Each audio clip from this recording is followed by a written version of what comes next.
The wrong number. The shrill ring of my phone cut through the silence of my apartment, startling me awake. Rain pattered against my bedroom window, the sound blending with the distant wail of sirens that never seemed to stop in this part of the city. I fumbled for my phone on the nightstand, my eyes still heavy with sleep, the screen's harsh light momentarily blinding me in the darkness. Hello? My voice was raspy, thick with exhaustion. 3 consecutive night shifts at the hospital had left me drained, my body begging for the uninterrupted sleep that constantly eluded me. Silence answered me, followed by the soft sound of breathing. I checked the time. 2:37 a.m. Hello? I repeated, irritation seeping into my voice. If this is a prank call, it's not funny. Where is it? The voice that finally responded was deep, controlled, with an edge that instantly sent a chill down my spine. There was authority in those 3 simple words, a command rather than a question. I think you have the wrong number, I said, sitting up in bed, suddenly more alert. Don't play games with me. The voice dropped lower, each word pronounced with deliberate precision. You were supposed to deliver it an hour ago. Where is it? My heart raced as confusion clouded my mind. Sir, I honestly don't know what you're talking about. You've called the wrong person. My name is Ellie Morgan. I'm a nurse at Mercy General, and I was asleep until your call. The silence that followed felt like it stretched for an eternity. I could still hear his breathing, measured and calm, a stark contrast to my own shallow, rapid breaths. Describe yourself. The abrupt demand caught me off guard. What? No, I'm hanging up now. Describe yourself, or I'll find you and see for myself. The threat wasn't delivered with raised volume or obvious menace. It was the certainty in his tone that made my blood run cold. This is ridiculous. I swiped a hand through my tangled hair, trying to think clearly despite my exhaustion. I'm calling the police. A low, humorless chuckle came through the phone. By all means. Tell them Alessandro Russo would like a word. The name meant nothing to me, but something in the way he said it, as if I should recognize it, as if everyone should, made me hesitate. Look, I don't know who you are or what you want, but dark hair or light? I blinked, thrown by the interruption. What? Your hair, Ellie Morgan. Is it dark or light? I shouldn't have answered. Every instinct screamed at me to hang up, to block this number, to forget this bizarre middle-of-the-night conversation. Instead, bewildered and still half asleep, I said, dark, brown. Look, please stop. Eye color? This is harassment. Eye color. Not a question anymore. Green. The word escaped before I could stop it. Please, just leave me alone. I heard muffled voices in the background, as if he'd covered the phone to speak to someone else. When he returned, his voice had changed. Softer, almost thoughtful. You truly have no idea who I am or what I'm talking about, do you? Relief flooded through me. No, I don't. This is a wrong number. I'm sorry if you're looking for someone else, but I can't help you. Another pause. Interesting. The word lingered between us, loaded with meaning I couldn't decipher. I apologize for disturbing your sleep, Ellie Morgan, nurse at Mercy General. Sleep well. The call ended, and I sat motionless in my bed, clutching my phone, staring at the darkened screen. Outside, the rain intensified, drumming against the window in an erratic rhythm that matched my heartbeat. I tried to convince myself it was nothing, a wrong number, a misunderstanding, something I'd laugh about tomorrow. But I couldn't shake the feeling that somehow, in answering that call, I'd made a terrible mistake. I dragged myself through my shift the next day, the strange call haunting the edges of my consciousness as I moved from patient to patient. Mercy General was understaffed as usual, the emergency room overflowing with the aftermath of a multi-car pileup on the freeway. By mid-afternoon, I'd nearly convinced myself the nocturnal conversation had been a dream, a product of my overtired mind. You look like hell warmed over, remarked Tracy, another nurse who'd been working at Mercy since before I was born. Her salt and pepper hair was pulled back in a severe bun, her eyes sharp as she assessed me over her reading glasses. Thanks for the vote of confidence, I mumbled, updating a patient chart at the nurse's station. 3 night shifts followed by a day shift will do that to you. Tracy snorted. When I was your age, I worked doubles for a week straight during the '99 flu epidemic. You kids have no stamina. I didn't bother arguing. Tracy's work ethic was legendary, as was her complete lack of sympathy for what she called millennial fragility. There's a delivery for you at reception, she said, handing me another chart. Bed 4 needs their dressing changed. A delivery? I didn't order anything. Tracy shrugged. Well, someone likes you enough to send flowers. Must be nice. Flowers? I hadn't dated anyone in over a year. Not since the disastrous relationship with Mark, a surgical resident who'd been seeing 3 other women simultaneously. My birthday wasn't for months, and my mother only sent practical gifts like socks or kitchen gadgets. Curiosity propelled me toward reception during my break.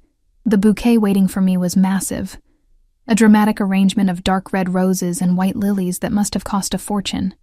The receptionist, Dina, widened her eyes as I approached. Secret admirer? She asked, waggling her eyebrows. Must be a mistake, I said, looking for a card. No mistake. Guy who delivered it asked for Ellie Morgan specifically. Said to verify your ID before giving them to you. She handed me a small envelope tucked among the blooms. My fingers trembled slightly as I opened it, a sense of foreboding washing over me even before I read the neat, handwritten message inside. Wrong numbers sometimes lead to the right connections. Looking forward to making yours. The card had no contact information, no further explanation, just that cryptic message and an initial. Alessandro. It had to be from the man who'd called me last night. Who delivered these? I asked Dina, trying to keep my voice steady. Some delivery service I've never seen before. Guy in a suit. Looked expensive. She leaned forward, lowering her voice. Cute, too, in a scary kind of way. Built like a bouncer. Did he say anything else? Nope. Just waited while I checked you were on shift, then left. She studied my face. You okay, Ellie? You look like you've seen a ghost. I'm fine, just surprised. I forced a smile. Would you mind keeping these at reception until my shift ends? They're too big for the break room. As I walked back to the ER, my mind raced. How had he found out where I worked? I'd mentioned Mercy General during our brief conversation, but that didn't explain how he'd discovered my full name or shift schedule. The thought sent a chill through me despite the hospital's perpetually overheated corridors. For the rest of my shift, I found myself glancing over my shoulder, studying the faces of visitors more carefully than usual, jumping whenever someone called my name. By the time I clocked out at 8 p.m., my nerves were frayed. I debated leaving the flowers behind, but ultimately decided to take them. Something about abandoning them felt like it would be perceived as rejection. And though I couldn't explain why, that possibility frightened me more than accepting them. The hospital parking garage was dimly lit as always, despite numerous staff complaints about safety. I clutched my pepper spray keychain in one hand, the unwieldy flower arrangement in the other, and hurried toward my aging Honda Civic parked in the far corner of level 2. I was so focused on reaching my car that I almost missed it. The black Mercedes sedan parked 2 spaces away from mine, its engine running, windows tinted too dark to see inside. I slowed, alarm bells ringing in my head. That spot had been empty this morning. As I approached my car, the passenger door of the Mercedes opened. I froze, flowers clutched to my chest like a shield, pepper spray raised. A man stepped out, tall and imposing in a perfectly tailored charcoal suit. His movements were fluid, unhurried, as he straightened and turned to face me, dark hair, styled impeccably. Strong jawline, clean-shaven, and eyes, dark, penetrating eyes that seemed to look right through me. Ellie Morgan, he said, his voice instantly recognizable from the phone. It wasn't a question. I took a step back. How did you find me? A slight smile played at the corners of his mouth, though it didn't reach his eyes. Finding people is rarely difficult with the right resources. What do you want? To apologize properly for disturbing your sleep, and to satisfy my curiosity. He leaned against the car, hands in his pockets, the picture of casual confidence. Yet there was nothing casual about the intensity of his gaze, or the way another man, large, with the unmistakable bulge of a shoulder holster beneath his jacket, stood vigilantly beside the driver's door. I clutched the pepper spray tighter. Curiosity about what? About what kind of woman answers a wrong number at 2:37 in the morning and proceeds to engage in conversation with a complete stranger. He tilted his head slightly. Most would have hung up immediately. I was half asleep, I said defensively, and I'm a nurse. Answering calls at odd hours is part of my job. Ah, yes, the caretaker, always putting others first. He studied me for a moment. The flowers. Do they meet your approval? I glanced down at the bouquet, its heavy perfume filling the space between us. They're extravagant and unnecessary. I disagree. Beauty should be acknowledged with beauty. The compliment, delivered so matter-of-factly, caught me off guard. I shifted uncomfortably. Look, Mr. Alessandro, he corrected. Alessandro Russo. Mr. Russo, I continued firmly. I don't know what you want from me, but this. Finding out where I work, waiting for me in a parking garage. This is stalking. It's illegal and terrifying. Something darkened in his expression. I assure you, if I wanted to terrify you, there are far more effective methods at my disposal. A chill ran down my spine. That sounds like a threat. Merely an observation. He straightened, taking a step toward me. I instinctively stepped back, and he paused, seeming to reconsider his approach. I've made you uncomfortable. That wasn't my intention. What was your intention? He studied me for a long moment before answering. To meet the woman with the voice that's been echoing in my head all day. To see if her eyes were truly as green as emeralds, as I imagined. Despite my fear, heat rushed to my cheeks. Well, now you've seen me. Mystery solved. Please leave me alone. What if I don't want to? The question hung in the air between us, loaded with implications. Before I could formulate a response, the man by the driver's door spoke quietly but urgently. Boss, we've got company. Security patrol coming this way. Alessandro's expression remained unchanged, but I sensed a shift in his posture, a nearly imperceptible tensing. It seems our conversation will have to continue another time. He reached into his jacket pocket and withdrew a business card, holding it out to me. My private number. Should you ever find yourself in need of assistance? I made no move to take it. I won't be calling. That ghost of a smile returned. We'll see. He placed the card on the hood of my car and opened the passenger door of the Mercedes. Before getting in, he paused, looking at me one last time. By the way, Ellie Morgan, the flowers were just the beginning. From now on, you're mine. The door closed with a soft thud, and the Mercedes pulled away smoothly, disappearing down the ramp as a security vehicle turned the corner. I stood frozen, his words ringing in my ears, the card on my car seeming to burn with an invisible heat. From now on, you're mine. Who was this man who could say such a thing to a complete stranger, and why? Despite the fear coursing through me, did I feel a treacherous flicker of curiosity about what exactly he meant? With shaking hands, I picked up the card, intending to throw it away. Instead, I found myself slipping it into my pocket before unlocking my car and placing the flowers carefully on the passenger seat. As I drove home through the gathering darkness, I couldn't shake the feeling that my life had just veered dramatically off course, like a train jumping its tracks, and that the crash, when it came, would be spectacular. The card burned in my pocket all the way home, like a hot coal against my thigh. I kept one hand on the steering wheel and the other clutched around my phone, ready to call 911 at the first sign of a sleek black Mercedes in my rearview mirror. But no one followed me, at least no one I could see. My apartment building was a far cry from luxury, a converted textile factory from the 1940s with exposed brick walls, drafty windows, and pipes that groaned like tormented ghosts.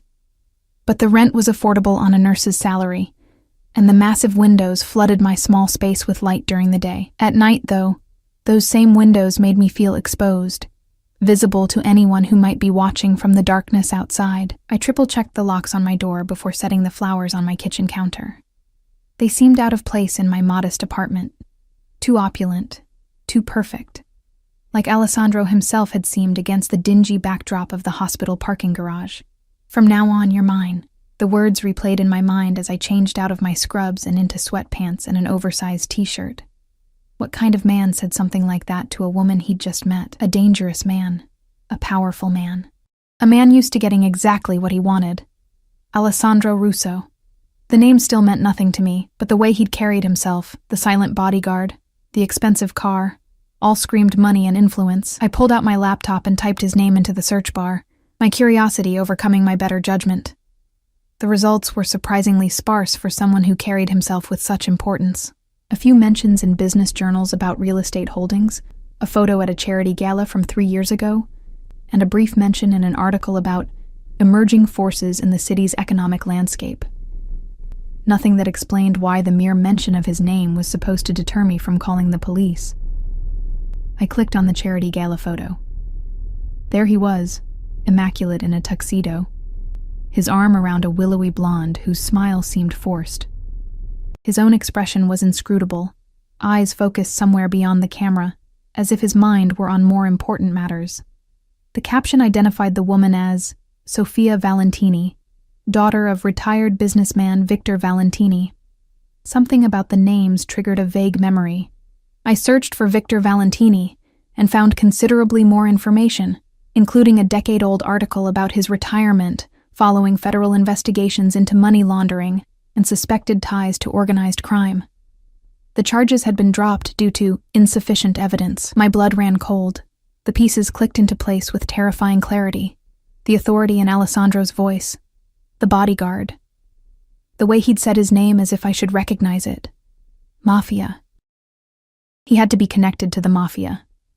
I closed my laptop with shaking hands, suddenly afraid that even searching his name might somehow alert him. It was an irrational fear, but nothing about this situation was rational. Normal people didn't get phone calls in the middle of the night from Mafia bosses.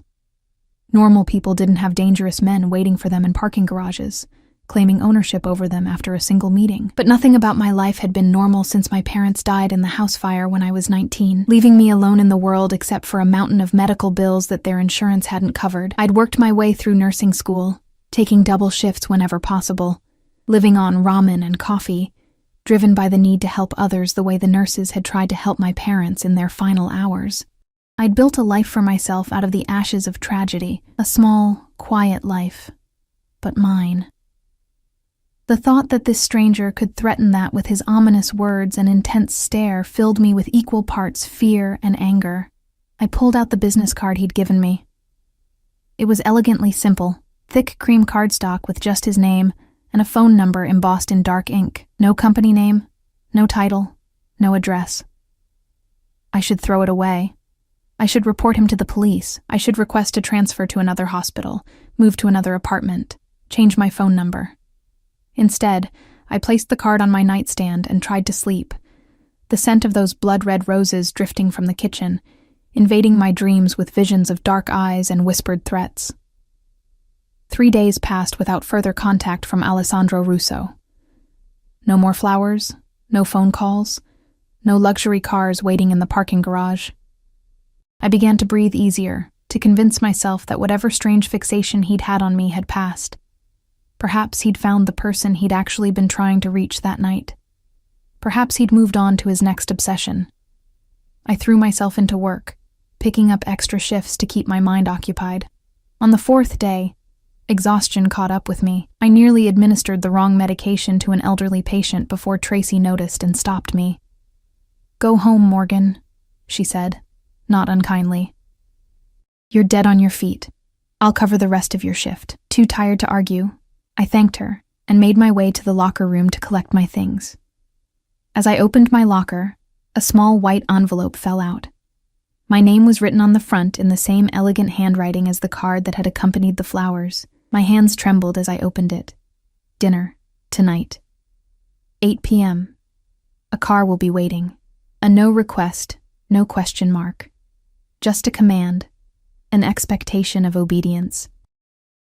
I crumpled the note in my fist, anger flaring through my exhaustion. Who did he think he was? Yet beneath the anger lurked something else. A forbidden flutter of excitement. A curiosity I couldn't quite suppress. How had he gotten into my locker? How long had he been watching me, planning this? I pushed the thought aside and tossed the crumpled note into the trash. I wasn't going to dinner with a man who thought he could simply command my presence. I wasn't going anywhere near Alessandro Russo ever again. By the time I reached my apartment, a thunderstorm had rolled in, matching my turbulent mood. I stepped into the shower, letting the hot water wash away the hospital smell and the tension in my shoulders. As steam filled the bathroom, I closed my eyes and tried to empty my mind. Instead, I found myself remembering the intensity in Alessandro's gaze, the quiet confidence in his voice when he'd said, "From now on, you're mine." Not a request or a hope, but a statement of fact, as if he'd glimpsed our future and was simply informing me of what he already knew to be true. I shut off the water with an angry twist and wrapped myself in a towel, irritated by my own traitorous thoughts. I was not some naive heroine in a romance novel, seduced by danger and dark promises. I was a practical woman who had survived too much to risk everything for a momentary thrill. As I dressed in my most comfortable pajamas, I glanced at the clock. 7:43 p.m. In 17 minutes, a car would be waiting somewhere outside my building, and Alessandro Russo would be expecting me to get into it, to play along with whatever game he was orchestrating. Not happening, I muttered to myself, heating up leftover Chinese food and settling on my couch with a mindless reality show for company. At exactly 8:00 p.m., my phone rang. Unknown number. I let it go to voicemail. It rang again immediately after.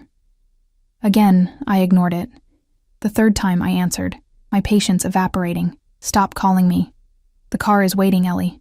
His voice was calm, unperturbed by my hostility. "I'm not coming." "Yes, you are." Again that certainty, that absolute confidence. "I don't respond well to commands, Mr. Russo." "Alessandro," he corrected. "And it wasn't a command. It was an expectation." "Well, your expectations are about to be severely disappointed." I stabbed at a piece of sweet and sour chicken with my fork. "I'm in my pajamas, eating takeout, and I have no intention of going anywhere with you." There was a pause, and I thought I detected a hint of amusement in his voice when he spoke again. "What kind of takeout?" The question was so unexpected that I answered truthfully. "Chinese. From Golden Dragon on 9th. Their dumplings are atrocious. The chef doesn't use enough ginger." I blinked in surprise. "You've eaten at Golden Dragon?" A soft laugh. "I make it a point to know my city, Ellie. Every restaurant, every street corner, every hidden gem and disappointing tourist trap." "Is that how you found me? Because you know your city?" "No. Finding you required more specialized resources." A chill ran through me despite the warmth of my apartment. "That's not reassuring. It wasn't meant to be." He paused. "I had hoped to discuss this over dinner, but since you've chosen to defy my invitation..." "It wasn't an invitation. It was a summons. I suppose I'll have to be direct." He continued as if I hadn't interrupted. "The night you answered my call, I was expecting to hear from someone else. Someone who had stolen something extremely valuable from me." I set down my fork, suddenly alert. "I told you, I don't know anything about..." "I believe you," he said, cutting me off. "What I find curious is that your phone number is just one digit different from his. That kind of coincidence makes me suspicious." "It's just a coincidence," I insisted. "Millions of people have similar phone numbers." "Perhaps. But when the man who betrayed me ends up dead in the harbor 2 days after I spoke with you, and his phone is nowhere to be found..." He let the implication hang in the air. My blood turned to ice. "Are you saying..." "Did you kill him?" "I'm saying that certain parties might believe you're connected to a man who stole from very dangerous people. People who might not be as discerning as I am." I stood up, moving to the window to peer through the blinds at the street below. Rain lashed against the glass, blurring the view. "Are you threatening me?" "On the contrary, I'm offering you protection." I let out a humorless laugh. "Protection from what? From whom? From you and your dangerous friends?" "From whoever might come looking for what Gregory Petrov stole before his unfortunate accident. From whoever might believe that his last phone call, traced to your number, means you have it or know where it is." Gregory Petrov. The name meant nothing to me, yet apparently my phone number's similarity to his had entangled me in whatever dangerous game had cost him his life. "What did he steal?" I asked, my voice barely above a whisper. That's not a conversation for an unsecured phone line. His tone was clipped now, all business. The car will wait another 15 minutes. I suggest you reconsider your position. The line went dead before I could respond. I stood frozen by the window, the implications of his words sinking in. If what he said was true, if this Gregory person had stolen from dangerous people and then ended up dead, anyone connected to him, even mistakenly, could be in danger. But if Alessandro was involved in his death, wasn't he one of those dangerous people? How could I trust him to protect me from a threat he might have created? I peered through the blinds again, scanning the street until I spotted it. A black car idling at the curb, wipers moving rhythmically against the downpour. Even through the rain-streaked window, I could tell it wasn't the Mercedes from the parking garage. This was larger, more subtle, with darkened windows that revealed nothing of its occupants. Waiting for me. My phone buzzed with a text message. 12 minutes. My heart pounded in my chest as I weighed my options. Stay home, ignore his warning, and hope it was all an elaborate lie designed to manipulate me, or go with him. Step willingly into the orbit of a man who exuded danger from every pore. Neither choice felt safe, but at least if I went with him, I might get some answers. With a muttered curse, I threw open my closet and grabbed the first decent outfit I could find. Black jeans, the emerald green sweater that my mother always said brought out my eyes, and ankle boots. I pulled my damp hair into a hasty ponytail, applied minimal makeup, and grabbed my phone and keys. Another text arrived as I was locking my door. 5 minutes. I took the stairs instead of waiting for the ancient elevator, my mind racing faster than my feet. What was I doing? This was madness. I should call the police, report everything, the strange call, the flowers, the note in my locker, the ominous warnings about a dead man whose number was similar to mine. But what proof did I have? A business card, flowers with no threatening message, a dinner invitation. Nothing illegal, nothing that couldn't be explained away as the actions of an interested man, perhaps overeager but not criminal. And if Alessandro Russo was what I suspected, a man with connections to organized crime, would the police even be able to protect me, or would involving them only put me in more danger? I pushed through the lobby doors and into the rain, pulling my jacket tight around me. The black car sat exactly where I'd seen it from my window, engine running, a dark silhouette visible behind the wheel. As I approached, the rear door opened from inside. I hesitated, rain soaking through my clothes, plastering my hair to my face despite my hood. Ms. Morgan. The driver had stepped out, holding an umbrella over me, the same man who'd been guarding Alessandro's car in the parking garage. Mr. Russo is waiting.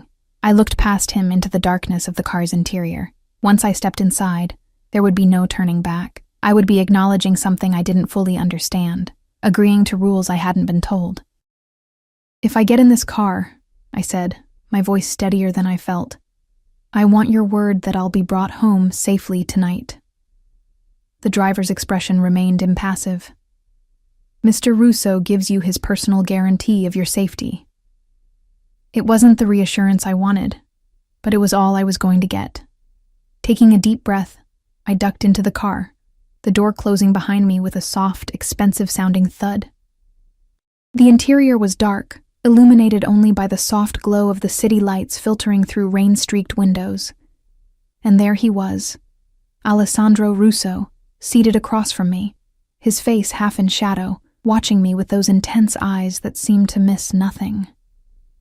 You came, he said simply, as if he'd never doubted I would. You didn't leave me much choice. I tried to keep my voice level, to hide the trembling of my hands by clasping them tightly in my lap. His lips curved into that same ghost of a smile I'd seen in the parking garage.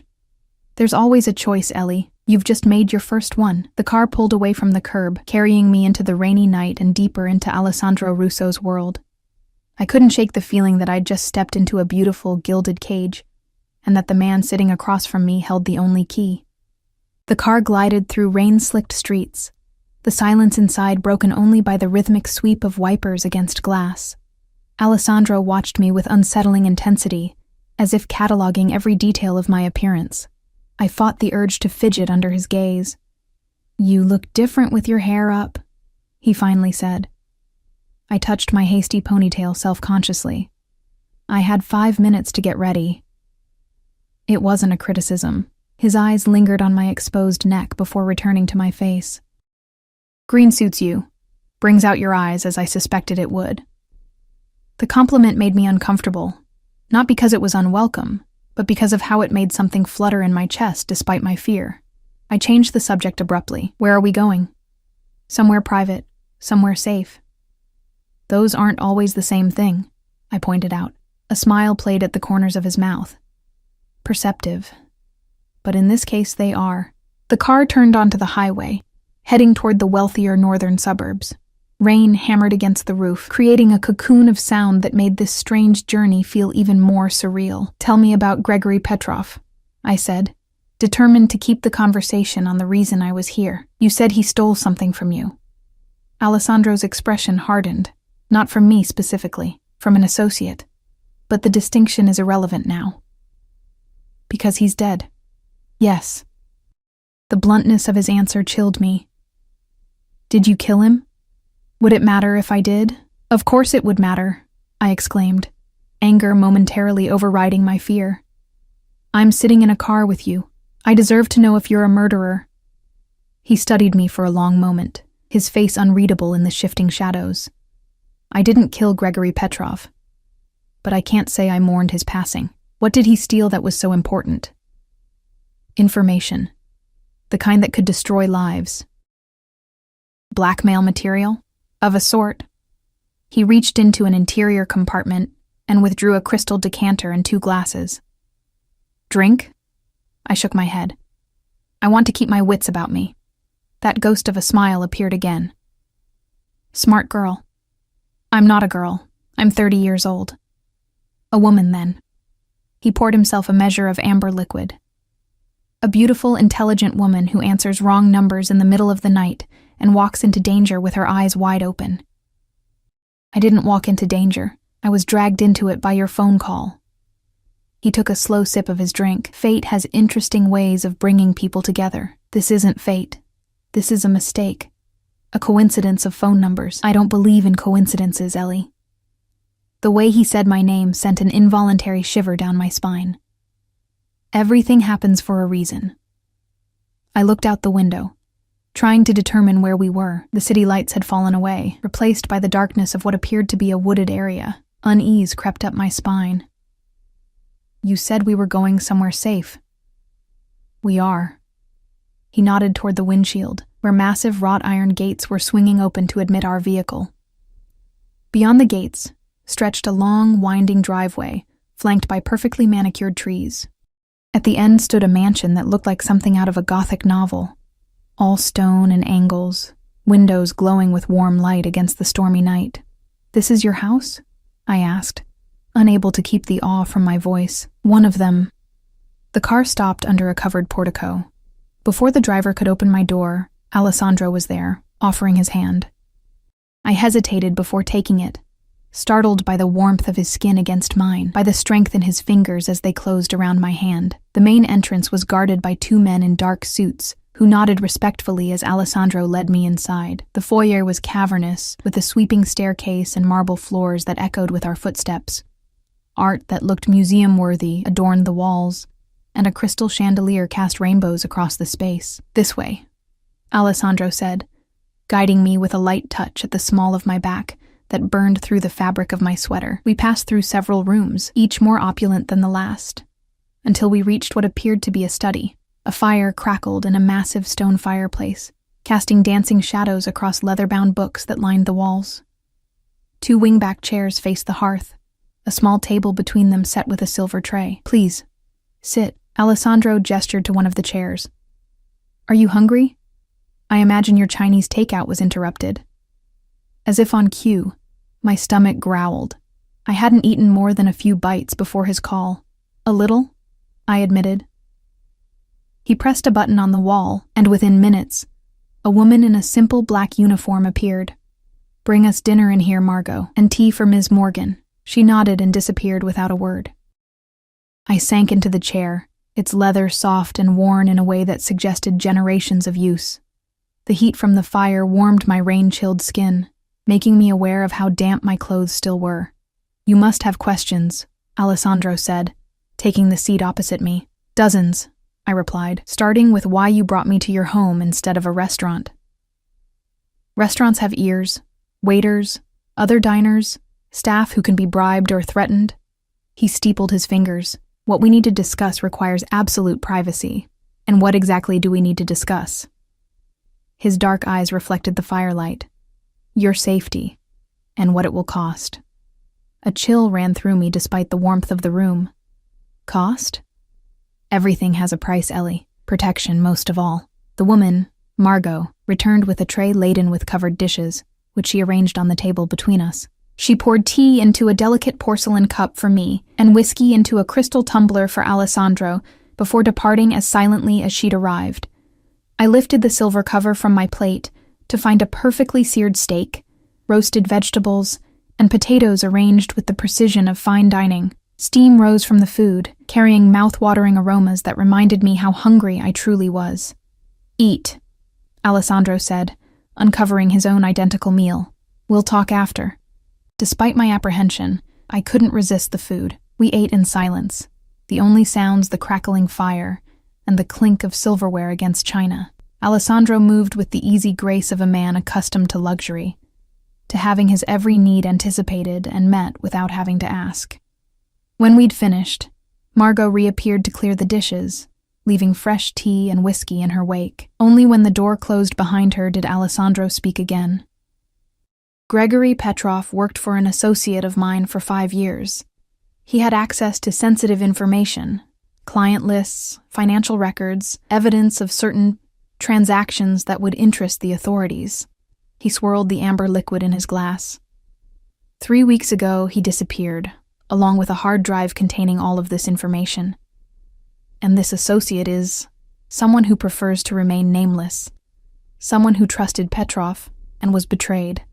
Someone in the Mafia, I said bluntly. Like you. Alessandro's expression didn't change. You've been doing research.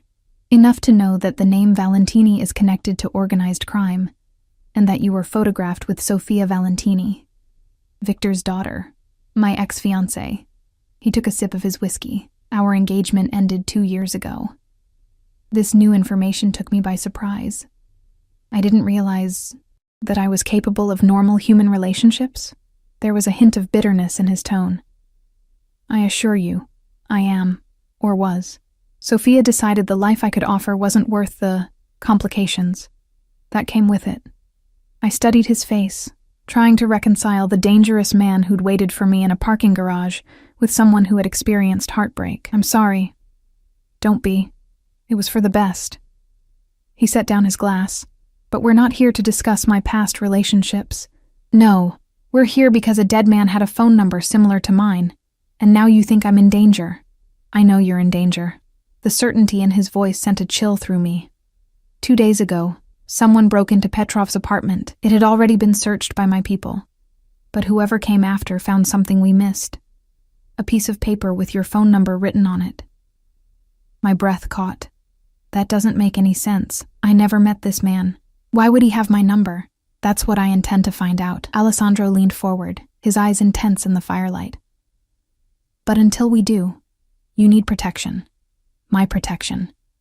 And what does that entail exactly? You'll stay here, where I can ensure your safety. You'll continue your work at the hospital, but my men will drive you there and back. You won't go anywhere alone, not until we find what Petrov stole and determine why he had your number. I stared at him in disbelief. You expect me to move in with you? A complete stranger who, by his own admission, is involved in organized crime? I expect you to choose survival. His voice was calm, matter-of-fact. The people looking for that hard drive won't hesitate to hurt you to get what they want, whether you have it or not. And you would? I challenged. Hesitate to hurt me, I mean. Something flickered in his eyes, surprise, perhaps, at my directness. Yes, he said simply. I would.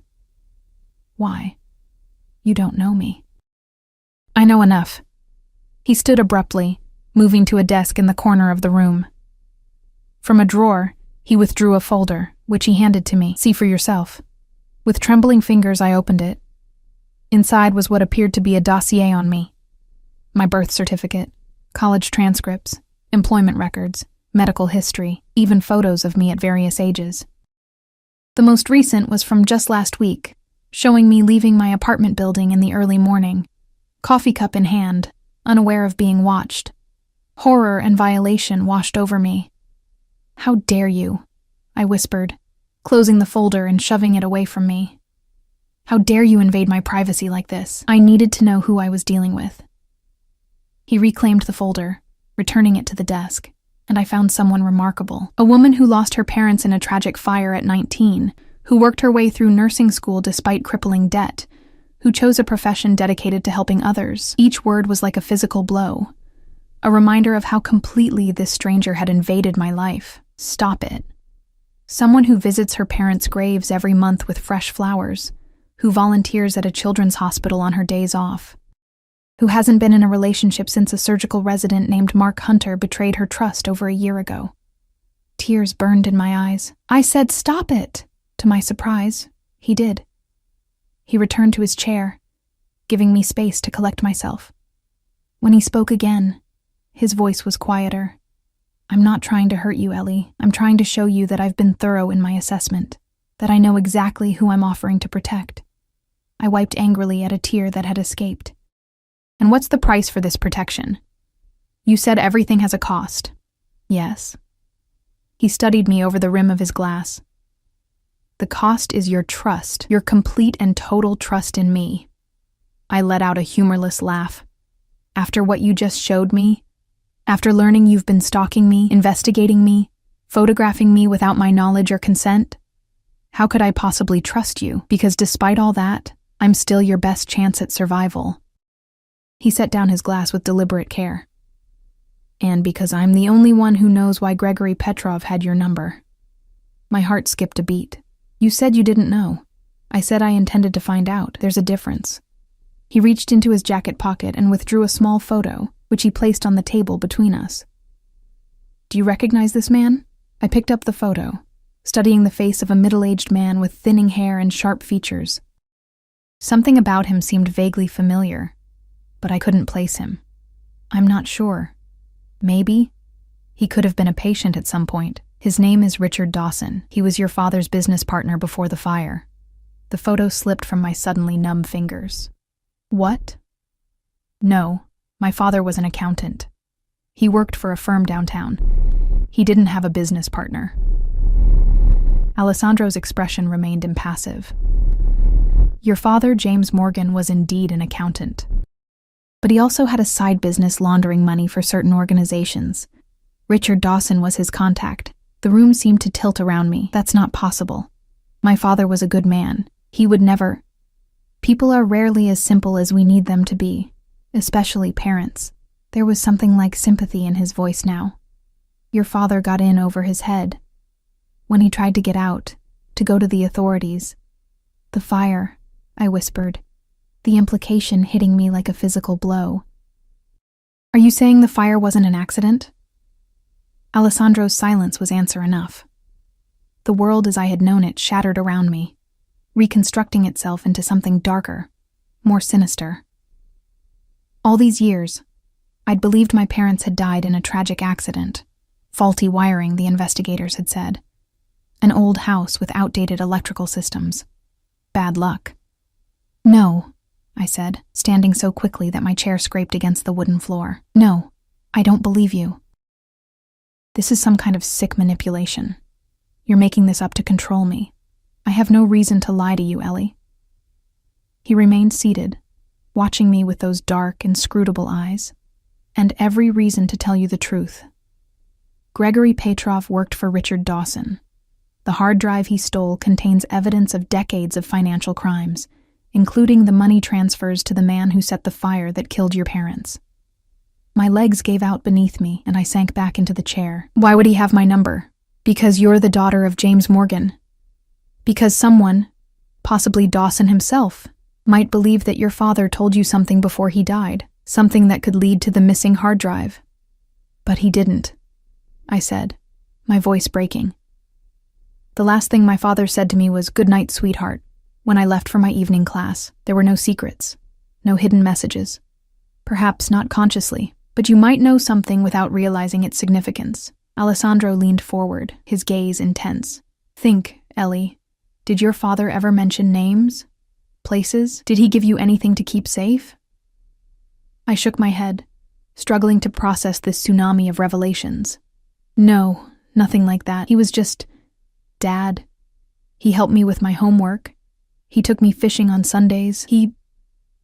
My voice trailed off as a memory surfaced, something I hadn't thought about in years. Alessandro noticed my hesitation immediately. What is it? Nothing important. Just a few weeks before the fire, he gave me a necklace for my 19th birthday. A locket. He said it had belonged to my grandmother, but I'd never seen my mother wear it, which seemed strange. I touched my throat, remembering. I lost it in the aftermath of the fire. With everything else happening, the funerals, the medical bills, trying to figure out how to survive, a missing necklace didn't seem important. What did it look like? Silver, oval-shaped, with a filigree pattern on the front. Inside was a tiny picture of my parents on their wedding day. I frowned, trying to remember details. The clasp was broken. Dad said he'd get it fixed, but then... Alessandro stood abruptly. We need to find that locket. I told you it was lost after the fire. Everything was chaos. I moved 3 times in the following year, trying to find affordable housing while staying in school. It could be anywhere. Or it could be exactly where someone put it for safekeeping. He crossed to a telephone on the desk, pressed a button, and spoke rapidly in Italian. I caught the word locket amidst the flow of unfamiliar syllables. When he hung up, he turned back to me, a new urgency in his movements. My men will begin searching immediately. In the meantime, you need to stay here, where I can protect you. The enormity of the situation pressed down on me. If what Alessandro said was true, if my father had been involved in money laundering, if his death hadn't been an accident, if this missing hard drive contained proof, then I was indeed in danger. But trusting this man, moving into his home, placing myself completely under his control. I need time to think, I said, rising from the chair on unsteady legs. This is too much to process all at once. Time is the one luxury we don't have. Alessandro moved closer, close enough that I could smell his cologne.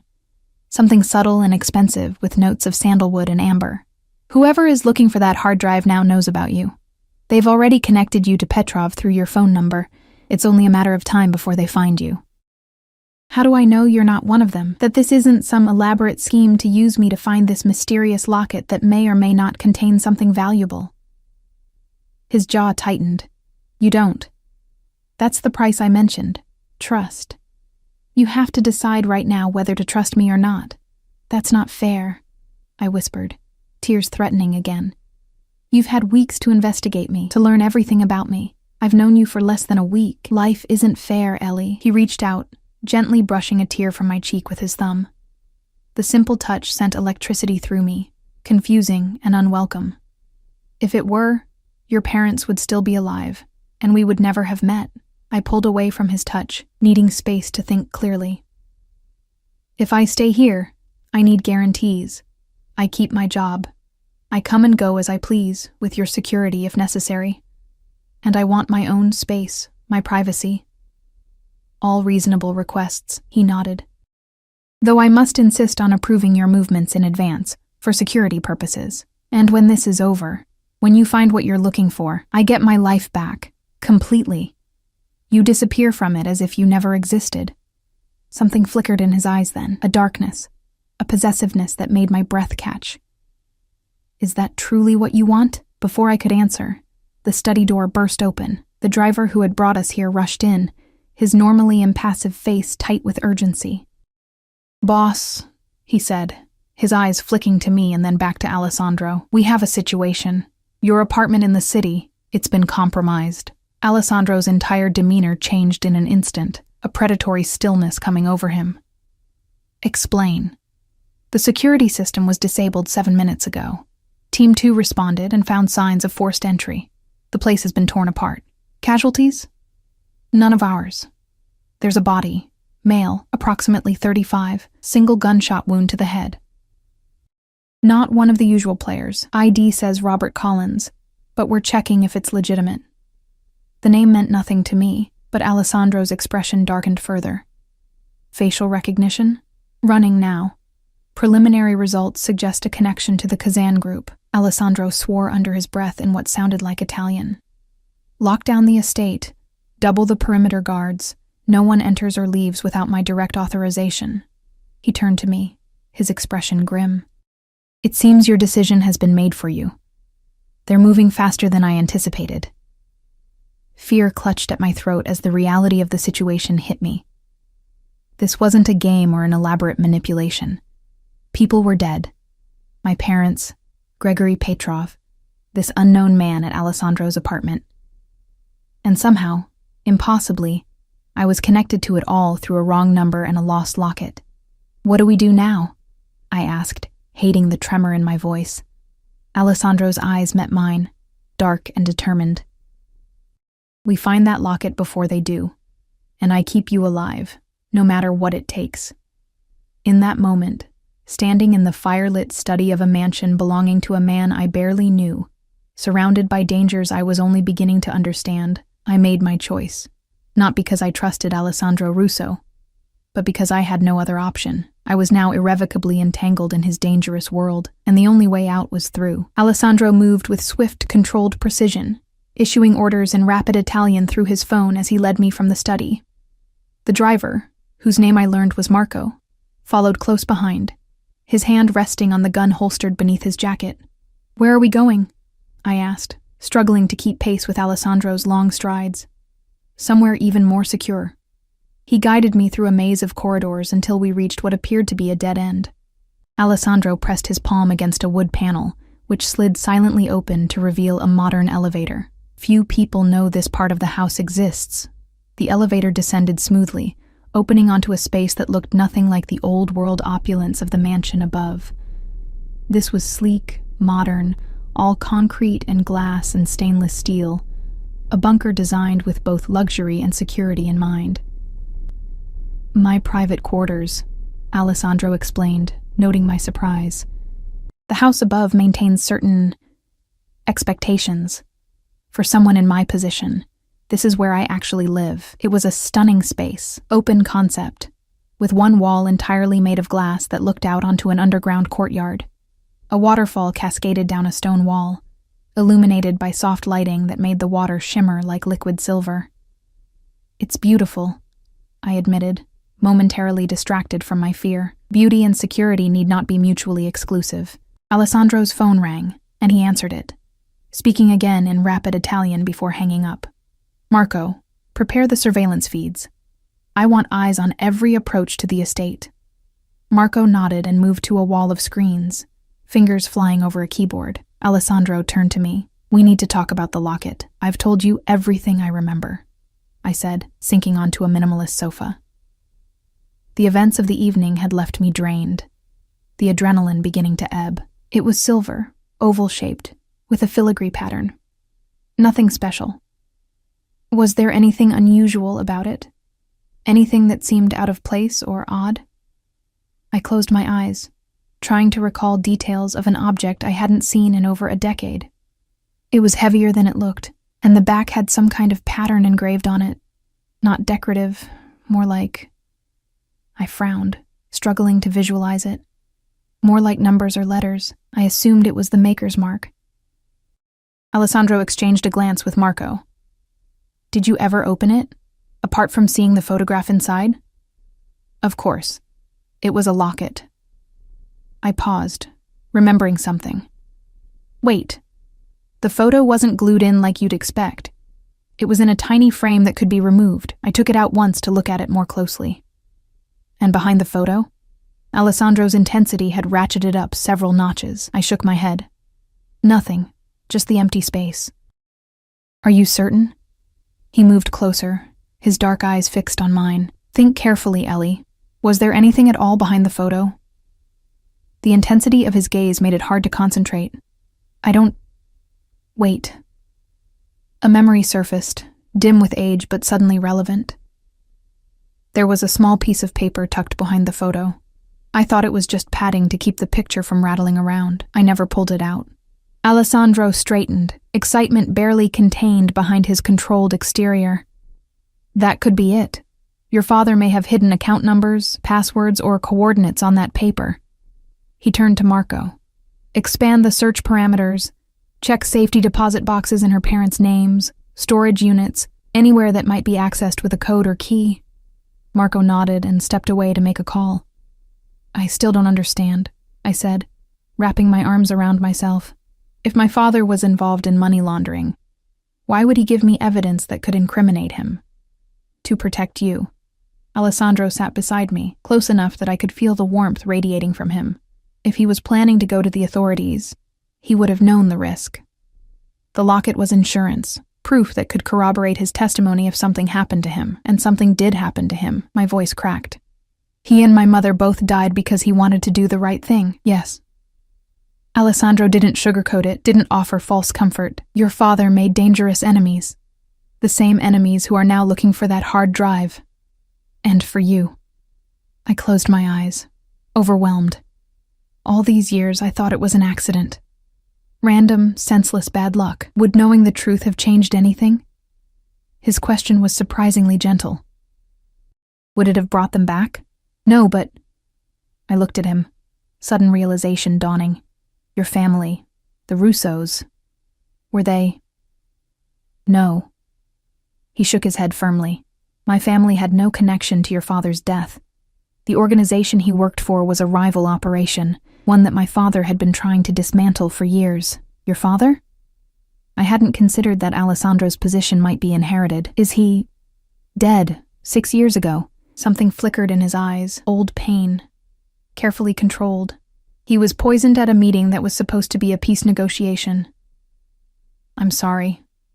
The words felt inadequate. He acknowledged them with a slight nod. I've spent the last 6 years consolidating power, eliminating rivals, and trying to legitimize our operations. The evidence on that hard drive would help me finish what my father started, dismantling the very organization responsible for your parents' deaths. The irony wasn't lost on me, so we both want the same thing, for different reasons. Perhaps not so different. His eyes held mine. We both want justice for our parents, and we both understand what it means to rebuild a life from ashes. Something shifted between us in that moment. A recognition, a connection I hadn't expected and wasn't sure I wanted. This man who had forcibly inserted himself into my life, who represented everything I should fear and avoid, suddenly seemed more human, more... familiar. Marco cleared his throat, breaking the moment. Boss, the team found something. A safety deposit box at First National, registered to Elizabeth Morgan.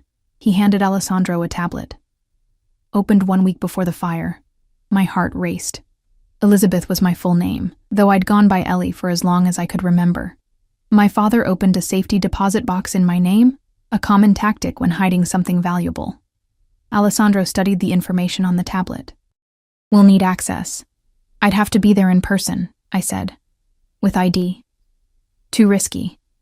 If they've connected you to Petrov, they'll be watching banks. Alessandro rubbed his jaw, thinking. We need a distraction. Before he could elaborate, an alarm blared through the space. Marco rushed to the wall of screens, typing frantically. Perimeter breach. North quadrant. 3 vehicles, heavily armed. Alessandro's transformation was immediate and terrifying. The thoughtful man beside me vanished, replaced by someone colder, harder, a predator preparing for battle. How many? At least 12 hostiles. Our men are engaging, but they're using military-grade weapons. Evacuate Protocol 3. Alert all teams. Alessandro moved to a panel in the wall, which slid open to reveal an arsenal of weapons. He selected a handgun, checking it with practiced efficiency before tucking it into a shoulder holster. Marco, take Ellie through the tunnel. Get her to the safe house in the city. No. The word escaped me before I could think. Both men looked at me in surprise. No, I repeated more firmly. I'm tired of running, tired of being a pawn in a game I didn't choose to play. If my father's locket is the key to ending this, then I need to be the one to retrieve it. Alessandro studied me, something like respect flickering in his eyes. It's too dangerous. My entire life is dangerous now, thanks to you. I stood, finding strength in my anger. You don't get to decide what risks I take. Not anymore. A loud explosion rocked the building, dust sifting down from the ceiling. Marco's phone buzzed with urgent messages. They've breached the main house. 8 minutes until they reach the elevator. Alessandro swore, then made a decision. Change of plans. We all go together. Marco, the Bentley underground exit. He turned to me. Stay close to me. Do exactly as I say. If I tell you to run, you run. If I tell you to hide, you hide. Understood? I nodded. Fear and determination warring within me. Understood. Good. He handed me a small pistol, which I accepted with trembling hands. Last resort only. Safety's on. Trigger requires firm pressure. The next few minutes passed in a blur. We moved through another hidden door into a garage housing several luxury vehicles. Marco brought a dark Bentley to life, while Alessandro guided me into the back seat, sliding in beside me. The garage door opened onto a tunnel, dimly lit and sloping upward. The tunnel exits 3 miles from the estate, Alessandro explained, as Marco accelerated. We'll have a head start, but not much of one. Once they realize we've escaped, they'll come after us. Who are they? I asked, gripping the door handle as Marco took a curve at alarming speed. Kazan's men. He was Dawson's superior, the one who ultimately ordered your parents' deaths. Alessandro's phone buzzed with updates. They've reached the bunker. They know we're gone.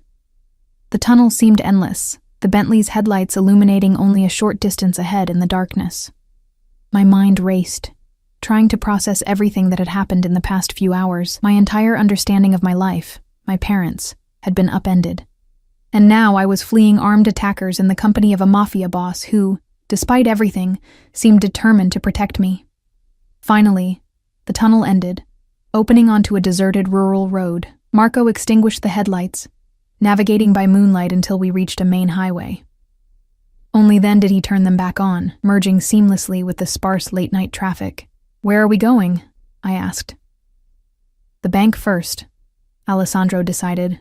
They won't expect us to go there directly. They'll assume we're running, not advancing. It's nearly midnight, I pointed out. The bank won't be open.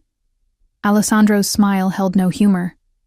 For me, it will be. True to his word, when we arrived at the First National Bank downtown, a nervous-looking man in a rumpled suit was waiting by the service entrance. He led us quickly through dark corridors to the vault area, his eyes darting everywhere except at Alessandro's face. Box 1374, as requested, Mr. Russo. He fumbled with keys, unlocking a security gate. I'll give you privacy. Stay within earshot, Alessandro instructed. We won't be long. The man nodded and retreated to a discreet distance. Alessandro turned to me. It will require your ID and signature. I handed over my driver's license, trying to ignore how surreal this midnight bank visit felt. Minutes later, a large safety deposit box sat on a private table. My hand shook as I opened it. Inside was a single item, a small velvet pouch. I tipped its contents onto the table, and there it was. The silver locket, exactly as I remembered it. Oval-shaped, with delicate filigree work on the front, and what I now recognized as numbers engraved on the back. Coordinates, Alessandro murmured, examining the back. And what appears to be a date. With trembling fingers, I opened the locket. The small photograph of my parents was still there, as vibrant as the day it was taken. I carefully removed the tiny frame, revealing a folded piece of paper behind it. Alessandro watched intently as I unfolded it. The paper contained a string of letters and numbers, written in my father's distinctive handwriting, followed by a brief message. For Ellie. If you're reading this, I failed. The evidence is where we caught your first fish. Trust no one. I'm sorry. I love you, Dad. Tears blurred my vision. Alessandro gently took the paper, studying the code. This could be an account number, possibly offshore. And the message. Do you know what it means? Where you caught your first fish. Through my tears, I nodded. Lake Sherwood. We had a small cabin there when I was a child. It's been years since I've been back. That's our next destination. Alessandro carefully refolded the paper and handed it back to me. Keep it safe. I tucked it into my pocket, along with the locket, which I fastened around my neck. Its weight felt both foreign and familiar, a tangible connection to my father and the secrets he'd tried to protect me from. As we left the bank, Marco tensed, his hand moving to his weapon. "Boss, we've got a tail. Black SUV, 2 cars back." Alessandro's reaction was immediate. "Change of plans. Marco, head for the docks. We'll take the boat to the lake." He turned to me. "The cabin. How far is it from the water?" "Right on the shore," I said. "We had a private dock." "Good." His arm went around me protectively as we hurried back to the Bentley. "Stay down once we're in the car." The drive to the docks was a nightmare of squealing tires and sudden turns as Marco attempted to lose our pursuers. Alessandro remained outwardly calm, issuing directions to Marco and occasionally checking the weapons he had brought. I crouched on the floor of the back seat, the locket clutched in my hand, my father's final message repeating in my mind. Trust no one. Had he meant Alessandro? Was I making a fatal mistake by leading him to the cabin, to whatever my father had hidden there? But if not Alessandro, who could I trust? The people pursuing us had killed my parents, had killed Gregory Petrov, would kill me without hesitation if they caught me. At least Alessandro had shown a desire to keep me alive, even if his motives weren't entirely altruistic. The car screeched to a halt. "We're here," Alessandro announced. "Stay close." The docks were deserted at this hour, the boats moored there rocking gently in the light chop. Alessandro led us to a sleek yacht, unlocking it with a key from his pocket. "You own a yacht?" I couldn't keep the surprise from my voice. "Several," he replied, helping me aboard. "This one is the fastest." Marco took the helm while Alessandro secured the doors and windows. Within minutes, we were moving away from the dock, accelerating toward the open water. "Lake Sherwood is 30 miles north," I said, trying to orient myself. "We should be able to reach it in about—" The crack of gunfire interrupted me. A bullet shattered one of the yacht's windows, sending glass flying. Alessandro pushed me down, shielding me with his body. "They're behind us," Marco called. "Speedboat, closing fast. Can we outrun them?" Alessandro asked, still covering me. "Not in open water. Maybe in the Narrows, where we have the advantage of local knowledge." Alessandro's weight was both frightening and reassuring as he kept me protected. "Head for the Narrows. I'll deal with our guests." He shifted, allowing me to breathe but keeping me low. "Stay down, Ellie. Don't move from this spot." More gunfire erupted, bullets pinging off the yacht's exterior. Alessandro moved with surprising agility to a storage compartment, extracting what looked like a high-powered rifle. "Marco, cut the lights on my mark," he instructed, positioning himself by a window. 3, 2, 1, mark. The yacht plunged into darkness. Through the window, I could see the speedboat behind us, its spotlight sweeping the water, searching for us. Alessandro took aim, his breathing steady, controlled. The crack of his rifle was deafening in the enclosed space. Through the window, I saw the spotlight on the pursuing boat shatter. Alessandro fired twice more, and the speedboat's engine sputtered and died, leaving it drifting. "They're disabled," he announced, returning to me, "but we should assume they've called for backup. We need to reach the cabin quickly." Marco steered us through the Narrows, a winding channel between small islands, before the vast expanse of Lake Sherwood opened before us. Even in the darkness, the familiar shoreline sent a wave of memories washing over me. Summers spent swimming and fishing, my father teaching me to bait a hook, my mother calling us in for dinner from the cabin porch. "There." I pointed to a small private dock barely visible in the moonlight. "That's our cabin." Marco guided the yacht expertly to the dock. Alessandro helped me onto the weathered planks, his hand firm around mine. The cabin loomed ahead, dark and silent, unchanged in the decade since I'd last seen it. "Wait here," Alessandro instructed, drawing his gun. He approached the cabin cautiously, checking windows and doors before signaling that it was clear. The door creaked as I pushed it open, memories assaulting me with each step. The musty smell of disuse, the familiar silhouettes of furniture draped in dust covers, the stone fireplace where we'd roasted marshmallows on rainy days. "Where did you catch your first fish?" Alessandro asked, switching on a flashlight. "Off the end of the dock," I replied. But he wouldn't have buried anything there. It's underwater. I moved through the cabin, trailing my fingers over dust-covered surfaces, searching for any sign of what my father might have meant. The small kitchen, the 2 bedrooms, the living area. Nothing seemed disturbed or unusual. Then I remembered. The boathouse. We kept the fishing gear there. That's where I caught my first fish. Not in the lake, but in the boathouse. I was practicing casting and accidentally hooked a mounted base on the wall.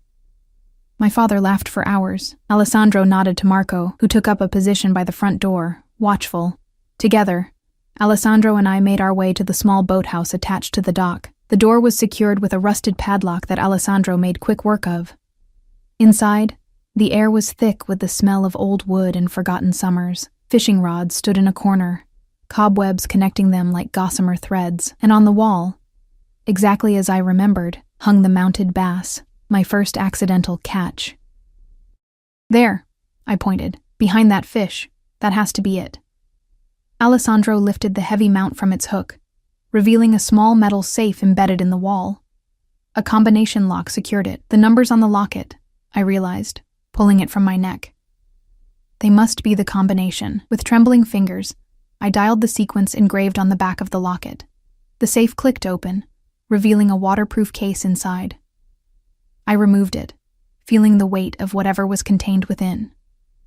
Alessandro's flashlight illuminated the case as I opened it. Inside was a hard drive, sleek, black, unremarkable except for what it contained, and a sealed envelope with my name written on it in my father's handwriting. "The missing hard drive," Alessandro said quietly. "Petrov must have found it, then hidden it again when he realized what it contained. But how did he know about this place? About the safe? Your father must have told someone. Or perhaps Petrov followed the same trail we did. The locket, the safety deposit box, the message." I clutched the envelope, torn between the desire to read my father's last words to me and the fear of what they might contain. Before I could decide, Marco's urgent voice called from outside. "Boss, vehicles approaching, multiple headlights." Alessandro took the hard drive, securing it inside his jacket. "We need to go. Now." We hurried back to the yacht, the envelope clutched in my hand, the empty case left behind. Marco had already started the engines, the yacht thrumming with power against the dock. "Wait," I said as Alessandro prepared to cast off the lines. "There's another way. A service road through the woods connects to a highway about a mile from here. They'll expect us to leave by water." Alessandro assessed the situation quickly. "Marco, take the yacht. Lead them away from the lake, then double back to the secondary extraction point. We'll meet you there." Marco nodded, understanding the unspoken order to act as a decoy. As he pulled away from the dock, Alessandro and I slipped into the woods, following a narrow path I remembered from childhood explorations. The forest was dark, the moon providing only intermittent light through the canopy above. Alessandro moved with surprising silence for his size, one hand holding mine, the other gripping his weapon. Behind us, I heard shouting and the sound of boat engines. Our pursuers had arrived at the cabin. "They'll search the boathouse first," Alessandro murmured. "Finding the empty case will slow them down, make them wonder if we've already escaped with the drive." We continued through the woods, the path growing fainter as years of disuse had allowed nature to reclaim it. My lungs burned from exertion, fear driving me forward despite the protest of muscles unused to such activity. Finally, the trees thinned, revealing a narrow dirt road beyond. Alessandro paused, listening intently, before leading me onto it. "The highway should be that way," I pointed north, trying to orient myself in the darkness. Before we could move, headlights appeared in the distance, approaching rapidly along the dirt road. "Back!" Alessandro hissed, pulling me into the cover of the trees. We crouched behind a fallen log, watching as a black SUV rumbled past, headed toward the cabin. The vehicle bounced over the uneven ground, its occupants scanning the surrounding forest. "They're searching the perimeter," Alessandro whispered. "We need to keep moving." We continued north, staying just inside the tree line, using the road as a guide without exposing ourselves. After what felt like hours but was probably only 20 minutes, the distant glow of the highway appeared ahead. "My men will be waiting at a gas station 2 miles east," Alessandro said. "If we can reach the highway without being seen, we'll make it." We were almost to the edge of the forest when the crack of a branch behind us shattered the silence. Alessandro whirled, pushing me behind him as a figure emerged from the darkness. I wondered when you'd show your face, Russo. The man who stepped forward was older, his silver hair gleaming in the moonlight, his accent vaguely Eastern European. In his hand was a gun, pointed steadily at Alessandro's chest. Always the hero, aren't you? Just like your father. Kazan. Alessandro's voice was flat, devoid of emotion. I see you still prefer to let others do the dangerous work while you arrive for the glory. The older man smiled thinly. A leader delegates, something your father never understood. His gaze shifted to me, and this must be James Morgan's daughter. The resemblance is striking. I stiffened at the mention of my father's name, spoken by the man who had ordered his death. She knows nothing, Alessandro said. This is between you and me. On the contrary, she led you right to what I've been searching for. Kazan's smile vanished. The hard drive, Russo. Hand it over and perhaps I'll allow you both to live. We both know that's a lie, Alessandro replied calmly. The moment you have what you want, we're dead. Kazan shrugged.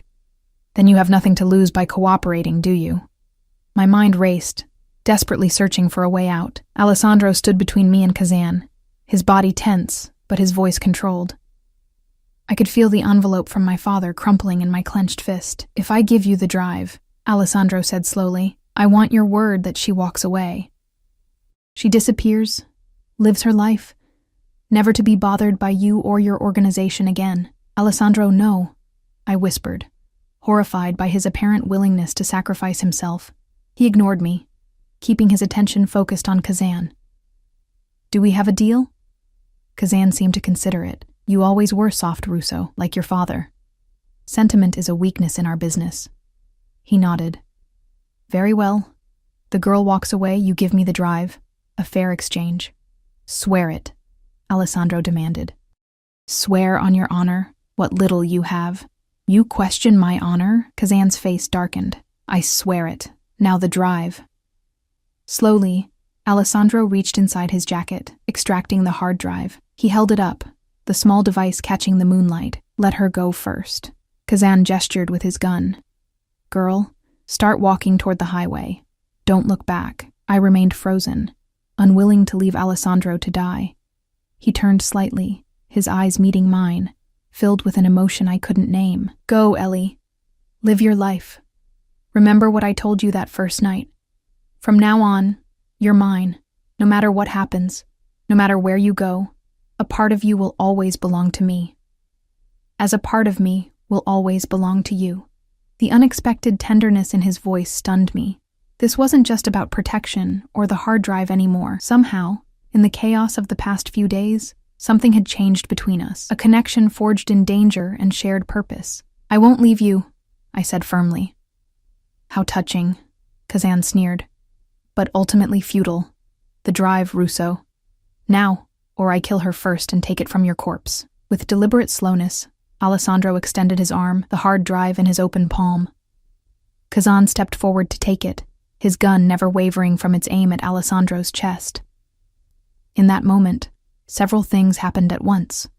A distant sound, the thrum of helicopter rotors, grew rapidly louder. Kazan's attention shifted momentarily toward the noise, and Alessandro moved with explosive speed, knocking the gun aside as it discharged, the bullet whizzing harmlessly into the trees. The two men grappled, falling to the ground in a desperate struggle for the weapon.